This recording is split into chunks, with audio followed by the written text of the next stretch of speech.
Prime Minister Raila Odinga, and that's what we are about over here on the Wind Down and on Radio Generation et al. Remember to keep up to date in regard to what's happening. Just go to www.rgk.co.ke and you will get verified information. Bashir, kuna information yenye inazunguka online on X, which is information, but also we need verified information from a verified source. And we have a whole team of individuals over here who are spending hours on end getting information and also having it verified before they publish it. So if you want verified information, www.rgk.co.ke. Yeah, and other than that, if you don't want to follow a website or if you don't want to follow all these things, I know I'm speaking to the younger generation, you just want it to be chopped. You want the most important part to be, so editor anachukua ile important part, anayekata, anaweka graphic kali, alafu anaweka hashtag. You know what, we thought about all this, and you can follow us on our social media pages, that is on Instagram, X and TikTok. The handle is Radio Gen KE. You can get your news however you want to consume it here at Radio Generation. And remember the frequencies: Nairobi 88.8, Mombasa 90.7. It's about that time for us to enter our open mic hour, where we have straight, honest-to-God conversations without any interruptions. And today, as I said, we are honoring the life of our former Prime Minister. And many times I'm in studio solo with Bashir, and we have conversations with him, or sometimes someone joins us. Today we have a special individual with us in the studio. He's not a new face at Radio Generation, but he's a new face on the Wind Down. Bashir, unataka kuambia watu huyu ni nani? So first of all, man, this is someone who is only seeing during the daylight. Kumpata usiku imekuwa tatizo sana. This guy is the opposite of a vampire. You guy, huyu ni mtu mwenye anamkanga tai mwenye City Muga anaamka bana. Yani ndio tumwambia kuja usiku. It's an emergency. Hii shati yenye amevaa, I think ametoka media tour hapa. Huyu ametoka nyumbani na hiyo shati kwa hiyo si shati ya kwanza amevaa leo. I can just say that. He's been in very many other places giving his opinion about what is happening. But the person we have today, as you said, is not stranger to this microphone. He's been a friend to Radio Generation. He's been offering his expertise as a political analyst and someone who just observes what me and you can't see. You know, there are people who have the eye. You see how someone can have an ear for music. He sees things that we don't see. Mimi na wewe tunaangalia, tunaona yenyewe ndio hii news hapa. But yeye anaona nyuma ya TV. Nini inaendelea? I think yeye anaona huyo cameraman mwenye anashoot hiyo news. Anaona cathode ray. Unajua TV by the way inaitwa cathode ray tube. Okay. When do we get to the introduction? Like Titus Mutai, karibu sana. Asante sana. It's good to have you here. Yes. What have you been up to today, brother? Just the normal work, trying to keep pace with what's going on in the country. You know, everybody knows what's currently happening. We are all mourning the loss of Baba Raila Odinga, and it's a moment of reflection for the whole country. And I know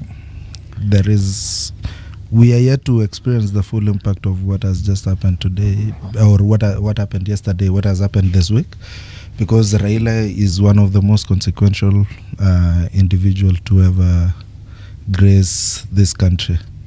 Most definitely. Have you ever seen him by the life? Yeah, I've met Raila a couple of times. Wapi hapo Manta? The first time I met Raila, I was a very young kid in 2007. And it was in a political rally in some place in Bomet. It was during the 2007 general elections. I've met him twice since then. I've been to a conference where he was the guest speaker, a communications conference that was being hosted by the Communication Authority of Kenya. And I think one more time in another political engagement. I think Bashir yesterday on the air, I said I've never seen him. I remembered as I was going home. I saw him once. You found a picture from Facebook in 1979. Sadly we didn't take a photograph. Maybe also it's not weird. Everybody feels like they know Raila Odinga because he's constantly on your screens, on your radio.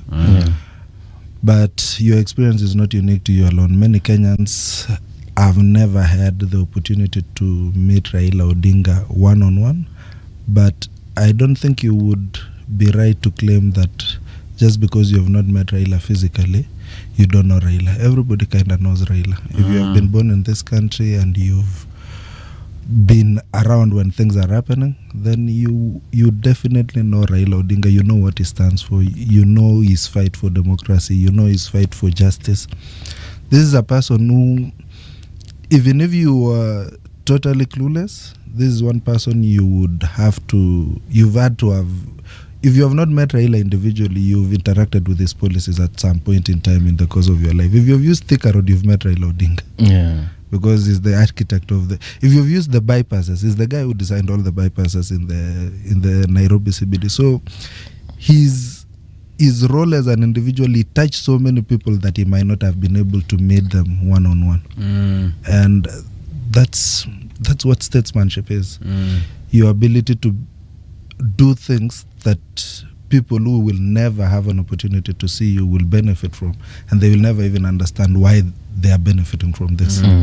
I was talking to Bashir yesterday as well, because we were having a similar conversation as we are having today, and I think this conversation around former Prime Minister is going to last all the way until we lay him to rest. And I was telling Bashir the way my dad was a very serious guy. He was a professor of literature, and one of the things that I decided to do was try and catch up with him in the area of reading. So I bought some shelf, then I said I'll buy books, read them na nizijaze hapa kwa hii shelf mpaka huo msee siku moja atanipiga respect moja ajab. So in my journey I gave up because I was like, hey, this guy yenye alikuwa mnoma, because I couldn't. And I'm saying all that to say, do you guys think, I'll open the floor, do you guys think Raila filled the shoes that the very big shoes that were left by Jaramogi? Personally, I think he did more than that. Because you see, you have to understand the context in which Raila operated from. Jaramogi Odinga operated from a totally different era. And when Raila took over leadership, basically after the death of his father, what he has been able to achieve is so significant. Of course, his father was partly responsible for the independence of the country, which is such a huge thing. But equally, Raila was responsible for two very important milestones in the history of Kenya. First is the 1991-1992 multi-party clamor for democracy, clamor for multi-party politics in Kenya, and he was a very integral part of that process. The second bit was the 2010 constitution, and if you asked any Kenyan, those two events are edged in the books of history as very significant events that changed the trajectory of where the country was going to. So I would say, in as much as the two are not comparable because they lived in two different times, their achievements are comparable. Yeah, true, because also Jaramogi was vice president at some point. The late Raila was also prime minister, up and became the prime minister. And I feel like he also faced quite interesting odds, especially in regard to many of those controversial stories of, running for office kidogo, unapata hesabu mazee zinaingia minus. So I think they ran very different races. In fact, it's actually unfair to compare. But because we were living in his time, and we are living in his time, we could see. Because for Jaramogi, we just, we read. Because I was telling you guys, I saw him on TV giving a speech once. But for Rao, I think we were adult enough to know what is happening. So I think we've experienced his race during this time more.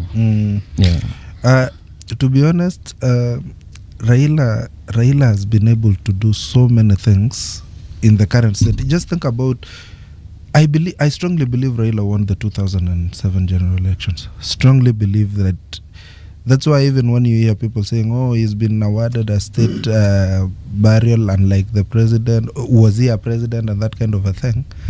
Raila was the president we never had. Like, there are so many people who have lived their life looking up to Raila as the president. And even when you look at the way he managed to... Raila is the single most best salesman for hope. He's been able to inspire a whole generation with. Can you imagine if the people who voted for Raila at every turn of election? That's not somebody you come by easily, because for you to believe in this person consistently over that period of time, it tells you that this is somebody who was able to carry the aspirations of the people. And we as a country are the poorer with the absence of Raila Odinga. I think I'm one of those guys. I voted for Raila. All my votes have been for Raila, bro. Since day one, you guys. I remember we used to, tunaenda tunapiga kura, tunarudi tuna huddle. Na pigwa kiboko yetu yote, alafu tunarudi the next election. Me and my mother. You guys, me and my mother really used to be disappointed on a continuous basis, you guys, because our guy was always losing, you guys. So you're right about that. Yeah. I mean, when we say losing, I mean, like today, I was watching someone talking about some of the sacrifices that he made. I mean, you talk about the 2007 elections and all these other times that it appeared that he had lost or he had conceded, but really he had just sacrificed that win for the greater good of the country.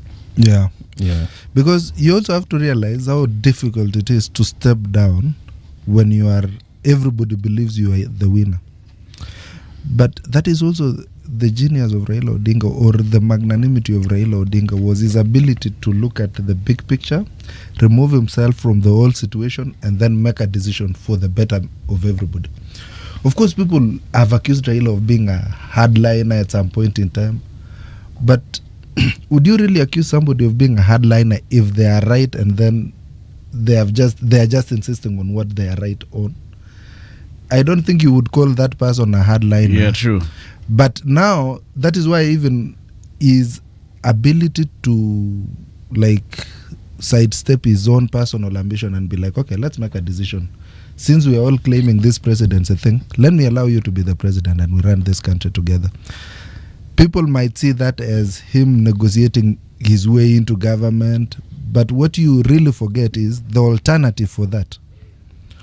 The alternative, especially in 2007, every time 2007 comes to mind, I just imagine, what if Raila just decided, I'm not backing down from this whole thing?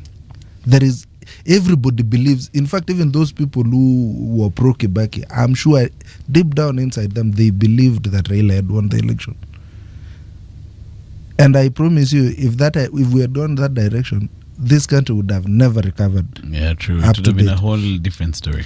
But Raila had this ability of, what do I call it? He would pivot, and the country takes a totally different trajectory. Because the kind of hatred that was in this country in 2007, I promise you, even the kind of hate you see online, it's not anywhere close to the situation that we had in 2007. The kind of tribal animosity. But Raila was able to be like, if I insist on this without looking at the big picture of the whole country, then the country would not have been able to pivot to the stories of let's reconcile, we are all Kenyans. Yeah. In fact, it is that single act that has been responsible for reminding Kenyans that we are all Kenyans. Whenever we even fight, whenever we go through trouble, what has been able to calm us down is the fact that we start believing that we are all Kenyans. And Raila Odinga was able to demonstrate that times without number. You remember in 2017 what happened? The elections were nullified. Raila was justified to go on the streets and cause mayhem. But what did he do? He decided against the public, or what was expected of him, to continually antagonize the government, was to calm the temperatures down and put the efforts of all the leadership of the country into reconstructing. And that's why right now people are not very scared of losing elections. Why not for Raila? Elections were a matter of life and death. But Raila made people to believe that, you know what, beyond the elections there is life after that can. And you can see it even with governors. People lose governors' positions and they don't have to over-insist on the fights of... yes. Because it's a natural cycle. You see, once the leadership demonstrate that this is something, we can get over this, it's not the most important thing. Being president or not is the most important thing. being a governor or not is the most important thing. It has calmed down temperatures to levels that we are a democratic country that enjoys tranquility, that is able to go through the democratic processes without losing ourselves in the whole process, because there are leaders who have shown us ways to behave whenever we are in conflict, whenever it's just looking for the common cause. And Raila Odinga, I believe if he was alive during Kenyatta's time, he would have had an handshake with Kenyatta, but he's had a handshake with each and every president, which is to say, we disagreed with each and every president that came into power, but we still found a way of working together despite the disagreements. Which requires, I feel, more strength, because it looks weak in face value, but I feel like that requires more strength. I tell you why, because of how your supporters are perceiving you.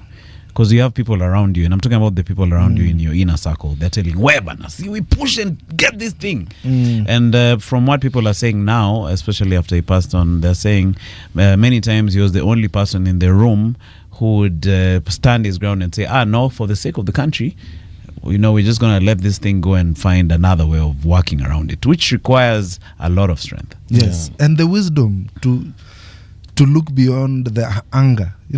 Usually when such things happen, there is a lot of anger, emotions, and so I don't even know how to. Personally, I've never voted for Raila Odinga, but for some reason, when I watch those videos of Raila Odinga and people like talking about this gentleman, you could not help but feel like there is a connection I have with this person that you might not have even been aware of that you had. Yeah. I mean, one thing that I've realized today is, I think there's someone, was it Najib Balala, who was saying, and he was being asked a question simply about, the philosophy of the party and all these things, and how now the humanness is coming out now, Like there's no longer ODM or these other political parties when it comes to talking to a human. When you're talking about Raila Odinga as a man, these other political things, and he said something where he said, like politics is not real, Like today I can disagree with you, and tomorrow we are friends. But as the people on the ground, we tend to see these things as if they are set in stone. Like niliona Raila na nani walikosana sasa ni, like you see those exchanges that happen on top of Prados, and those like they are not. It's like politics is not like I can be on a Prado and abuse you in some place, and then we meet here and we are friends. Like, is that real? Is that what really happens when it comes to politics? Is it like on site, like we have beef for real? To be honest, it's two ways. At the very ground level, there are two levels of looking at politics. To the ordinary person, it's very personal. But with the politicians, it's nothing close to personal. I have an objective, you have a different objective. In fact, sometimes you'll be around this politician so that you understand the real nature. It's an act.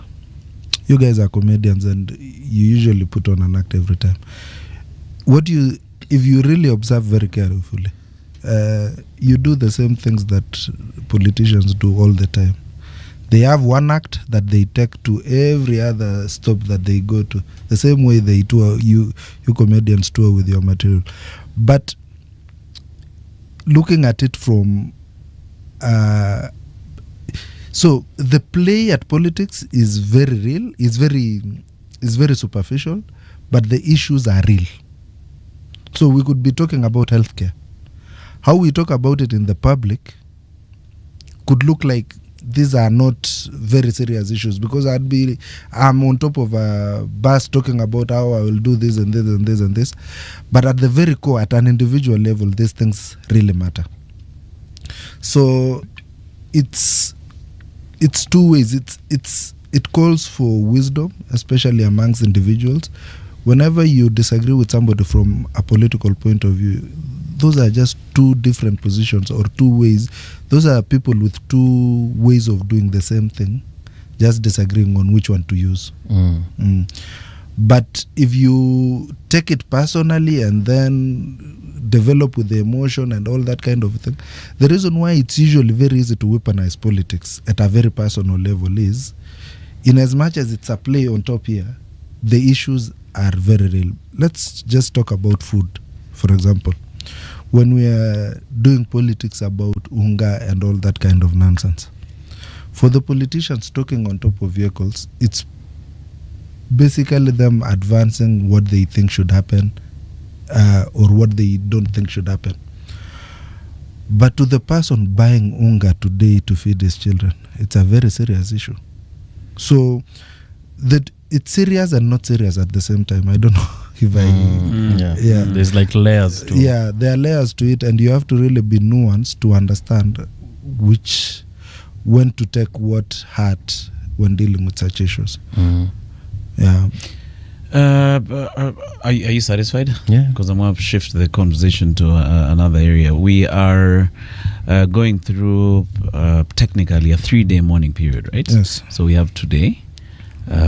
Today is Thursday, right? So we have tomorrow, Friday, Saturday, Sunday burial. Yes. It's actually now 4 days, you guys. Yes. So for a person of Raila's stature, and we have accepted it because it's the wheels already turning, things are heading in that direction. But do you feel, especially even as you see the kind of turnout that happened at Kasarani, I'm sure I'm not on the ground, I don't have the report yet, but I'm sure there's someone who wanted to see Baba but couldn't because of the tight timeline. Do you think someone of his stature tumeharakisha hii burial? I know there were his wishes, but also he's bigger than his own wishes, you know.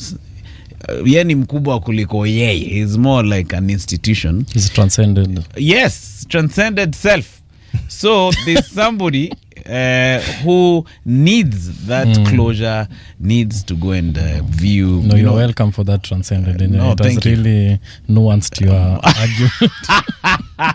So you guys, so I feel personally that these few days are not enough. I feel with you, and so are many other Kenyans who feel like 3 days to mourn Raila Odinga is not enough.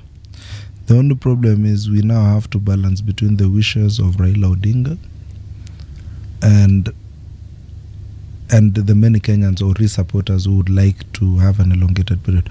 But let's think about it also. That decision to say that I should be buried immediately and people should not take too much time it tells you Raila Odinga took time to think about when he is not here. And he probably imagined the level of disruption his absence could cause to a country like Kenya. And I think that also speaks to his selflessness, because he realized if people are allowed to mourn Raila Odinga, I promise you there are people who will mourn Raila for the rest of the year. For the remaining of 2025, there are people who are ready to do that. But I also think the wisdom behind that is Raila understands that, or understood that. And he went ahead to create a path, a guideline on how people should behave when he's not there. Remember, this is a guy also who controlled a lot of people. And at his death, it's usually like when, I hate to use this example, but it's a very relevant example. Do you see the way mafia bosses, when they die, then the mafia organization that they controlled disintegrates into chaos, because now nobody knows who to listen to. Yeah. And I feel like Raila Odinga, being the leader that he is, understood exactly the amount of influence he carries within the country, and he kind of tried to mitigate how people will mourn his death in a way that promotes peace. Because I've listened to his brother Oburu Odinga, I've listened to the president, I've listened to so many other leaders talk about him. And in as much as he was such a consequential figure, everybody seems to agree that honoring his wishes is in the best interest of the country to move on. But I don't think you will ever, even if you buried Raila Odinga today, you will never be able to delete Raila Odinga from the hearts of the Kenyan people, especially the people who have grown up seeing Raila at the heart of Kenyan politics. Because as soon as, like, if as early as 1997, Raila was part of the Kenyan political psyche as a dominant force, not just as a bystander, an innocent bystander.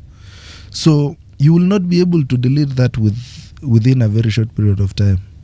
Even if the 3 days might not sound like they are enough, I trust in his wisdom that they are enough for us to move on to the next phase, but carrying with us the lessons, the history, and everything else that Raila fought for and advocated for during the course of his life. And I guess when I was thinking about this when you were speaking, it didn't mean if when we bury him, it didn't mean we stop mourning. We can continue mourning in our hearts. Yeah. In fact, the president announced 7 days of national mourning, but the burial will happen in 3 days. Yeah, true. So this one is just to give people closure, because also when something like this happens, people will need time for closure. And one thing I know is when you are mourning, if people make you feel sorry about yourself for too long, then you also spend too long doing that.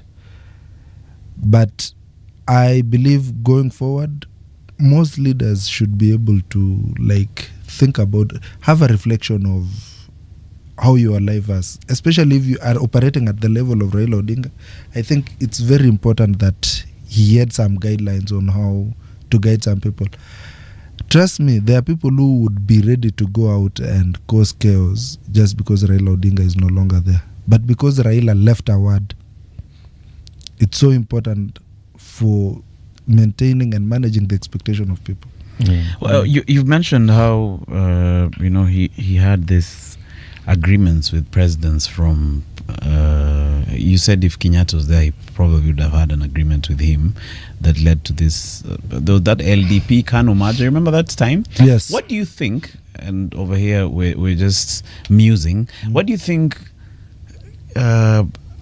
the people in power at those various moments used to see in him to the point that they're like, "Ish, bana, let me just shake hands with this guy"? Is there a way you can put it in, just for history's sake? Is there a way we can describe that thing? Was it influence? Was it a constituency? What do you think that was? Because it happened with different presidents consecutively. So how do you explain that, 2007 aside?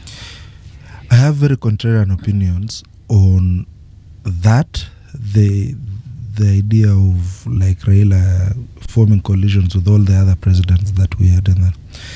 And my view is that is the single most important innovation in the last political innovation in the last 20 years. And the reason is, think about a country, a multi-ethnic country like Kenya, with big dominant communities running different interests. And at any given point in time, these interests will never be able to agree. What a better way. The only reason why Kenya exists as it exists right now is because we learned to reach out to the other side who we disagree with for the purpose. And it seems to be a precedent, because even now I'm seeing politicians using the same playbook. Yeah, because in fact, it's not even in Kenya alone. These are lessons that are being... You tell me any country that has an election right now, and then there is a fallout because people disagree on election. Tell me what solution they go to. Elections. No. Handshakes. Across, you can think about the last elections in the UK? Zimbabwe. No, I'm talking about Africa. Oh, okay. It's a blueprint that is being used by nations across Africa. All right. Because you realize Raila is the kind of guy, you have a padlock, but you don't have the key. You control the padlock, I control the key. And we need to get in. That is the right way, or maybe that's not even the best analogy, but the idea is Raila is the kind of guy who would come and tell you, okay, you've won the election, yes, you have the nini, but I also have the people. So if you want to move this conversation forward, you have to listen to these people while I acknowledge that you have the power. Yeah, and I think there's also the other thing of there's one thing of you winning the election and becoming the president, and then for you to, as you said, to further your interests, you need the parliament. So as you said, a lot of politics in Kenya is very regional. So you can have the president has won the majority vote in the country, but if you need to pass any bill, you need the MPs and you know the MPs they're not part of the as much as they're part of the general election, they are voted in certain areas. So maybe the party that Raila Odinga has a significant amount of MPs in parliament, and it's in your interest to get him into some sort of deal so that you can have like a majority in parliament also to like that too. And you know, just listen to this. You know, the way we talk about some things is what paints an image of a bad thing. What is wrong with a coalition? Because for some reason Kenyans have been made to believe an Osumkate government is very bad. Basically, let's go to the logic or the moving parts of that statement. You are calling everybody to join in so that we can all build Kenya. How is that a bad thing? You understand? And considering after the 2010 election, you know, we operated in one dispensation for a very long time, and we still have the 1963 constitution for a very long time, and we still have hangovers from that constitution. In that constitution, the country was divided into government and opposition. That has since changed. We don't have government and opposition. We have government in parliament, government in the executive, and government in the judiciary. And then we have a minority side. But they are all in government. Yeah, then we have the opposition on X. Yeah. X is where we, opposition, we took it to X. But you see, and that is the whole point. Under the 2010 constitution, it made it very difficult for any president to imagine ruling this country without forming coalitions with other parts of this country. In fact, I dare say that the way we demonized the handshake, the Mnusu Mkate and everything else, it was a political issue that was mischaracterized. But in essence, it was basically saying everybody who has an interest in Kenya should put their hands on the pot and let's all cook. Yeah. No, and that's a good thing. That's a good thing. Shout out to Mekan Malweyo. He says he'd like to he's sending his deepest condolences to Raila Odinga. He fought a good fight, a moment of silence for the epitome of Kenyan democracy. Shout out to Milken, and thank you for your comment. How important is, in your opinion, viewing in African culture? It's a big thing. Yeah. I think it's one of the ways to ease the emotion, to calm down people. People find closure by seeing him. Because can you imagine also if it turned out that you are told Raila Odinga is dead, but we don't have evidence of his... He disappeared. Yes. So it's very important. It gives closure. It's a very psychological thing. That's why it's done in public. Exactly. And the reason why it's done in public is so that even if you didn't see him, but you hear somebody say they saw him, it's enough to validate your concerns and fears, whatever it is that you might be thinking. So as an African, I think it's very important for people to find closure, because once people find closure, they're able to plan on what to do next. Because it's very difficult to tell somebody to move on or to start. It's very difficult to ask somebody to move on when they are still stuck on something. Yeah. You have to let them deal with whatever it is that they're in, and then as soon as they are done with finding closure, convincing themselves that this has happened, like acceptance. You know, one of the other things that Kenyans will struggle with is acceptance. Accepting that Raila is no longer a part of the Kenyan... He's a part of the... a political landscape, or is no longer alive. He will never be able to wake up and address you anymore. So it's very important, and I think people should be allowed. The only thing that I would caution is maybe also we need to be respectful for the person that he was, because the chaos that was also witnessed partly in Kasarani would not sit well with his memory.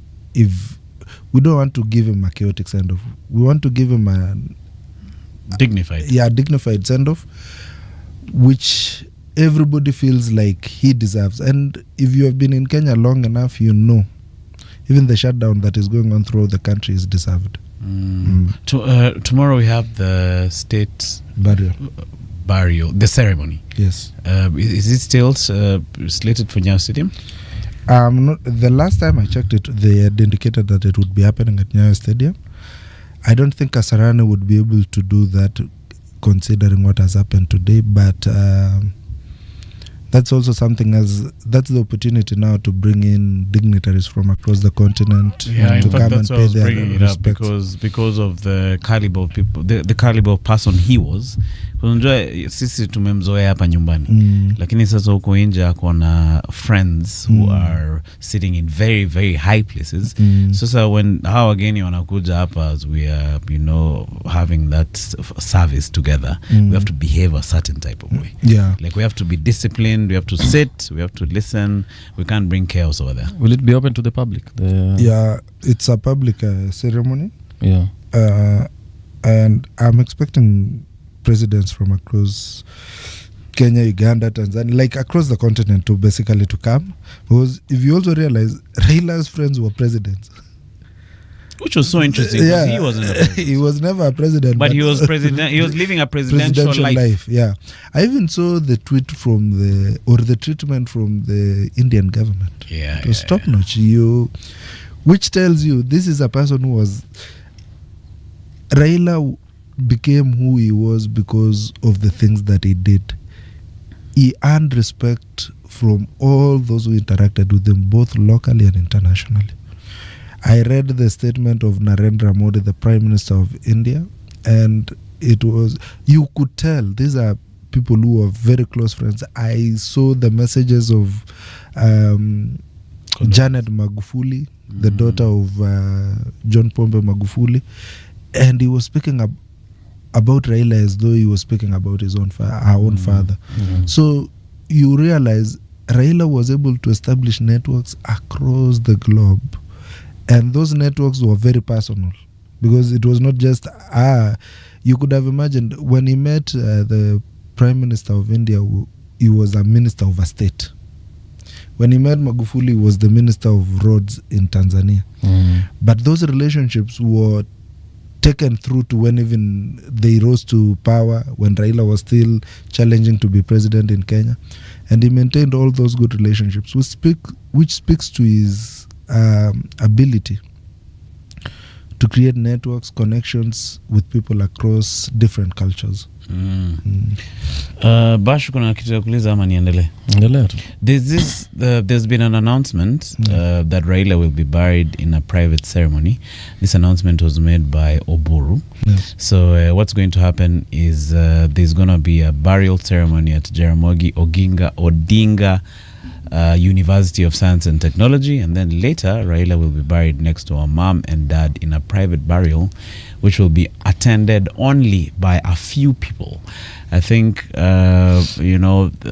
this back to we have this big figure who we really really love, but in the end, it'll have to be like, he's so big, we can't accommodate everyone. We'll just have to do a small private ceremony with family. Actually, that one, it happens. That's how it happens with all leaders. Because the public burial at the university is to accommodate the masses. The private ceremony is actually to intern him, just putting him to rest. Okay. And you don't want to bring the commotion of... Somebody you want to give the family to be the last people to put him down. I think there is nothing out of the blue, out of the box in that. I saw that with Moi's burial, where he was buried at Kabarak University, the mass, but then the private interment was done in his own farm in Kabarak.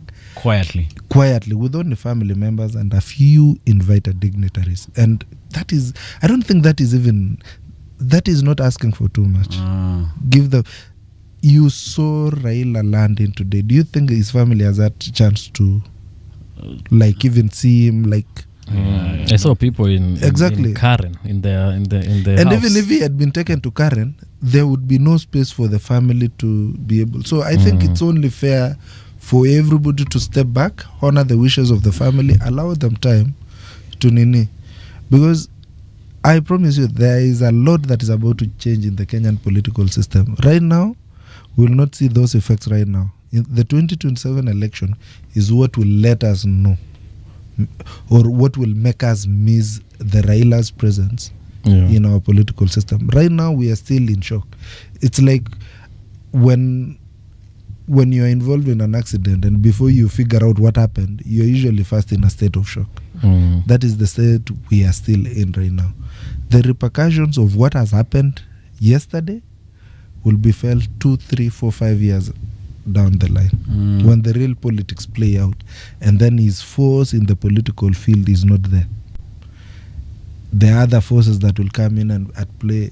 So it's just a time for reflection, and we are really sorry for the family. You can imagine what the kids are going through. Yeah, true. I saw Winnie has been very close to Raila. There is the other daughter also, and Junior, Rosemary and Junior. All those people are the people we need to put in our prayers right now, because losing a father, and especially a monumental figure like that, is going to take a lot of time for them to come to terms. Yeah, because they've been basically sharing their dad with us, more or less. Yes, those are the most selfless people we can think of. They have shared their father with us, that for some reason we even believe we have a right over them, over their father. Did you see, like, the airport today, guys were on the pilot's cockpit. Like, it was crazy. I was just saying, I hope the pilot took the key. I hope they weren't on the wings. Clearly they cockpit. So we hang out with Titus Mutai. He's joined us as we mourn the loss of former Prime Minister Raila Odinga. We still have Titus after the top of the hour, but we're gonna let him drink some water. I think amemaliza hiyo, tunaenda tumtafutie ingine ndio shingo ikue, aweze kuongea. Unajua atuweki shingo ikauke. Shingo ama mdomo?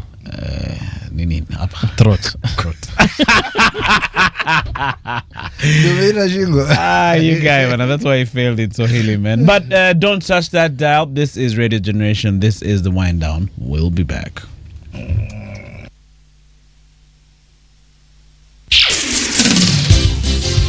It's 9 o'clock.